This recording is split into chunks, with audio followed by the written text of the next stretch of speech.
अस्सलाम वालेकुम रहमतुल्लाहि वबरकातुहू। हम कर रहे हैं सबक नंबर 5 और पाकिस्तान बन गया। 11वीं जमात की उर्दू की जो नई किताब है नेशनल बुक फॉर एडिशन की, उसके नोट्स हम आपके साथ शेयर कर रहे हैं। इस वीडियो में हम सबक के मुकम्मल नोट्स आपके साथ शेयर करेंगे। आपको वीडियो कैसी लग रही है, चैनल जरूर सब्सक्राइब करें, वीडियोस को लाइक और शेयर कीजिएगा और कमेंट करके बताइएगा मजीद कौन सी वीडियोस देखना चाहते हैं। सबक का तारुफ।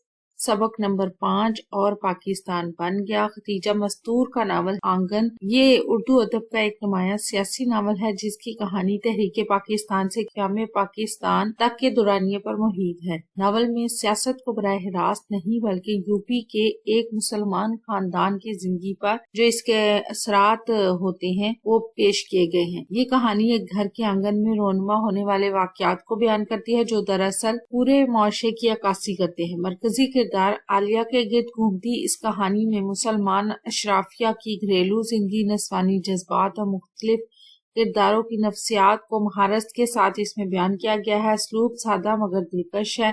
सबक और पाकिस्तान बन गया इसी नावल से माखूज है जिसमें तकसीम हिंद के दौरान हंगामा खेज हालात और खानदान के अफराद के माबैन पैदा होने वाले इख्तलाफात को नुमाया किया गया है।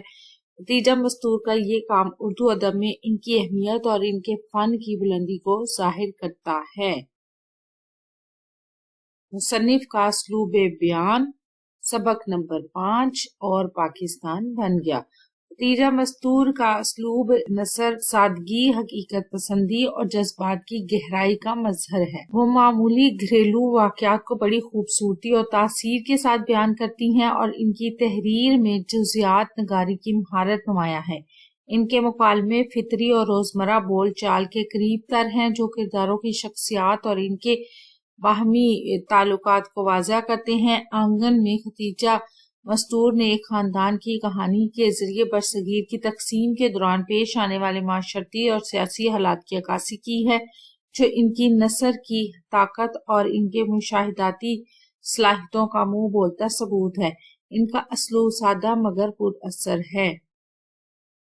मरकजी ख्याल। सबक नंबर 5 और पाकिस्तान बन गया। सबक और पाकिस्तान बन गया का मरकजी ख्याल बरसगीर की तकसीम के दौरान एक मुसलमान खानदान की जज्बाती, नफ्सियाती और माशरती जद्दोजहद को उजागर करना है। कहानी पाकिस्तान के क़याम के वक्त के हालात, खौफ, उम्मीद और खानदान के अफराद के दरमियान पैदा होने वाले इख्तलाफात और तज़ादात को बयान करती है। ये सबक न सिर्फ सियासी वाकयात का अहाता करता है बल्कि इंसानी जज्बात और ताल्लुकात की पेचीदगियों को भी नुमाया करता हुआ हमें नजर आता है।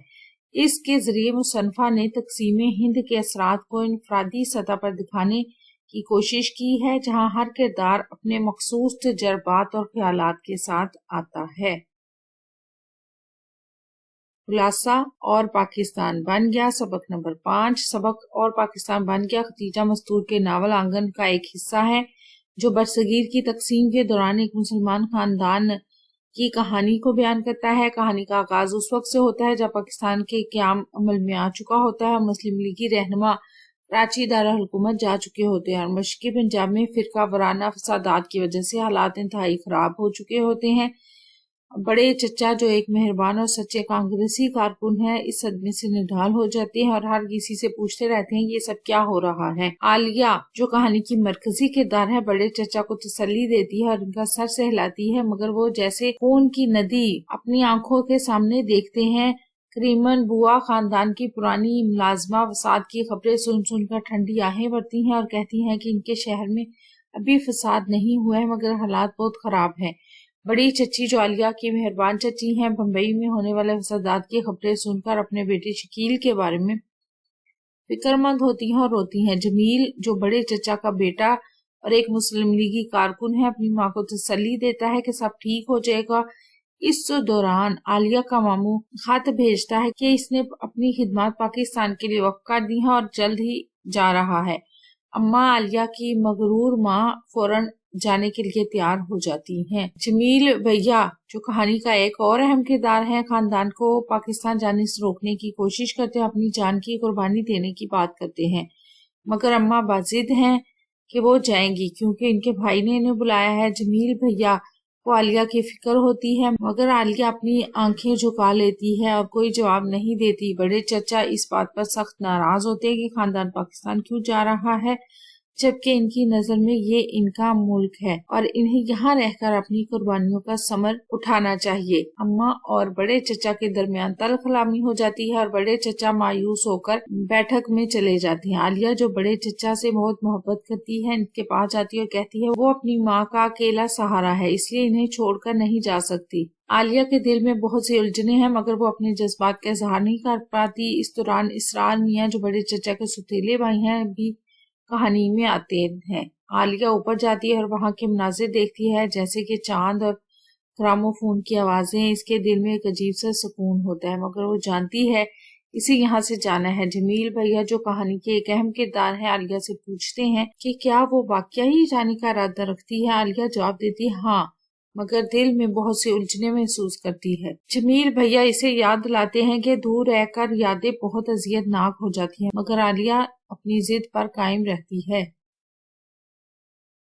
الفاظ معنی سبق نمبر 5 اور پاکستان بن گیا، آنگن، صحن، آزاد، خود مختار، المناک، تکلیف دہ، بدلہ، انتقام، بیٹھک، بیٹھنے کا کمرہ، ترقی، آگے بڑھنا، آہوں، گہرے سانس لینا، اشرافیہ، اعلیٰ طبقہ، امن، سکون، دھندہ، محدود، تاثرات، رد عمل، دھیرے سے، آہستہ سے، سدھار، بہتر کرنا، قابل رحم، رحم کے قابل، مغلوب، شکست خوردہ، مؤثر، کارآمد، غرض، مقصد، کیفیات، حالت، مقروض، جس نے قرض دینا ہو، نڈھال، تھکا ہوا۔ مشق سبق نمبر 5 اور پاکستان بن گیا، درج ذیل سوالات کے جوابات دیں۔ عالیہ کی اماں بڑے چچا سے کیوں متنفر تھی؟ عالیہ کی اماں بڑے چچا سے متنفر تھی کیونکہ وہ ان پر الزام لگاتی تھی کہ انہوں نے ان کے شوہر کو چھین لیا، ان کی بیٹی کو یتیم کر دیا۔ اماں کا کہنا تھا کہ بڑے چچا نے ان کے شوہر کو مار ڈالا اور اب حق جتا رہے ہیں۔ اس غصے اور دکھ کی وجہ سے اماں ان سے متنفر تھی۔ تقسیم ہندوستان کے بعد کے حالات سے بڑے چچا کو کیا شکوہ تھا؟ بڑے چچا کو یہ شکوہ تھا کہ انہوں نے ہندوستان میں قربانیاں دی، اب انہیں یہاں سے جانے کے لیے کہا جا رہا ہے۔ ان کا خیال تھا کہ یہ ان کا ملک ہے اور یہاں رہ کر انہیں اپنے عیش کرنے کا وقت آ رہا ہے، لیکن انہیں مجبور کیا جا رہا ہے کہ وہ اپنا ملک چھوڑ دیں۔ ختیجہ مستور نے آزادی کے اعلان کے بعد مسلمانوں کے حالات کس کامیابی کے ساتھ بیان کیے ہیں؟ ختیجہ مستور نے آزادی کے اعلان کے بعد مسلمانوں کے حالات کو بڑی مہارت سے بیان کیا ہے۔ انہوں نے مسلمانوں کی اندرونی خوف، کشمکش اور مستقبل کے خدشات کو واضح کیا ہے۔ اس کے علاوہ انہوں نے ہجرت کی مشکلات اور اس کے اثرات کو بھی جاندار انداز میں پیش کیا ہے۔ مصنفہ کے مطابق بڑی چچی کا کردار کیوں قابل رحم تھا؟ مصنفہ کے مطابق بڑی چچی کا کردار قابل رحم تھا کیونکہ وہ تنہائی کے خوف سے دوچار تھی۔ چھوٹی چچی کے چلے جانے سے اور گھر میں افراد کی کمی کی وجہ سے اور حالات کی خرابی نے انہیں انتہائی حساس اور بے بس بنا دیا تھا۔ ان کا درد اور ان کی جذباتی کیفیت قابل رحم تھی۔ یہ ان کے شوہر کی وفات کی مجھے کچھ ٹھیک نہیں لگ رہا۔ بڑے چچا نے آزادی سے کیا کیا امیدیں باندھ رکھی تھی؟ بڑے چچا نے آزادی سے امیدیں باندھ رکھی تھی کہ انہیں اچھی ملازمت ملے گی، ان کی زندگی میں خوشحالی آئے گی۔ وہ اس بات پر یقین رکھتے تھے کہ ان کی قربانی کا صلہ انہیں اب ملے گا اور ان کے عیش کرنے کا وقت آ رہا ہے۔ پاکستان بننے سے پہلے مسلمانوں کے دل میں کیا خدشات تھے؟ مسلمانوں کے دل میں خدشات تھے کہ حالات خراب ہو جائیں گے، انہیں جان و مال کا نقصان اٹھانا پڑ سکتا ہے۔ انہیں اس بات کی بھی فکر تھی کہ فساد نہ پھیل جائے اور ان کی حفاظت خطرے میں نہ پڑ جائے۔ اماں اور عالیہ کے پاکستان جانے پر باقی سب گھر والوں کا کیا رد عمل تھا؟ اماں اور عالیہ کے پاکستان جانے پر باقی سب گھر والوں کا رد عمل ملے جلے تھے۔ بڑے چچا شدید مخالفت میں تھے، انہیں روکنے کی کوشش کر رہے تھے۔ جمیل بھیا بھی عالیہ کو جانے سے روکنا چاہتے تھے، جبکہ اماں بہت پرجوش تھی کہ وہ اپنے بھائی کے ساتھ جائیں گی۔ مشرقی پنجاب میں خون کی ہولی کھیلی جا رہی تھی۔ جملے کی وضاحت: یہ جملہ مشرقی پنجاب میں تقسیم کے دوران ہونے والے ہولناک فسادات اور قتل و غارت کی عکاسی کرتا ہے۔ فسادات میں مسلمان اور ہندوؤں کے درمیان شدید لڑائی اور خونریزی ہو رہی تھی، جسے خون کی ہولی کے طور پر بیان کیا گیا ہے۔ سبق میں چچا کا کردار ایک حساس شخص کی عکاسی کرتا ہے۔ آپ کو مصنفہ کی تحریر کے کس حصے سے یہ واضح ہوا؟ حوالے کے ساتھ وضاحت کریں۔ چچا کا کردار ایک حساس شخص کی عکاسی کرتا ہے جب وہ ہر ایک سے بار بار پوچھتے ہیں یہ سب کیا ہو رہا ہے، یہ کیا ہو گیا ہے۔ ان کی بے بسی اور خوف ان کی حساسیت کو ظاہر کرتا ہے۔ عالیہ का इनका सर से हिलाना, इन्हें आंखें बंद कर लेना भी इनकी अंदरूनी तकलीफ और हसासियत को जाहिर करता है। ये तमाम हालात इनकी जज्बाती और हसास शख्सियत की अक्कासी करते हैं। अगला सवाल है, आप क्या समझते हो कि हमें पाकिस्तान के ऐलान के साथ ही मुसलमानों की एक कसीर तादाद की पाकिस्तान के लिए हिजरत मुख्तलिफ खानदानों पर किस तरह असरअंदाज हुई? नावल आंगन के शामिल निसाब हिस्से का ताल्लुक उस दौर की माशरती ज़ाती जिंदगी के साथ ताल्लुक कायम करें ताकि वाज़ह हो सके आज़ादी कितनी बड़ी नेमत है। ये इसका जवाब है, इसे पॉज करके रीडिंग कर लें। आगे दोस्त के नाम 10वीं जमात में कामयाबी के लिए एक तहनीत नामे की इबारत तहरीर करनी है। बरकी खत ईमेल तश्कील देकर दोस्त को ईमेल करें। ये दिया हुआ है खत, आप इसे देख के लिख सकते हैं या पढ़ लें। सालगिरह की तकरीब में दोस्तों को दावत देने के लिए एक दावतनामा तैयार करना है जिसमें ये दर्ज होना चाहिए, तो ये दिया हुआ है, आप इसे रीडिंग कर लें या लिख लें। इबारत को इमला का ख्याल रखते हुए प्रूफ रीडिंग यानी हमने करनी है कि गलत दुरुस्त की निशानदही करनी है। ये दुरुस्त जवाब दिया हुआ है यानी दुरुस्त इबारत है। ये सवाल में जो इबारत है जिसको हमने दुरुस्त करना है, प्रूफ रीडिंग करनी है, वो है। आप इसे देख लें, रीडिंग कर लें कि इसमें क्या मिस्टेक्स हैं और इसमें नहीं है।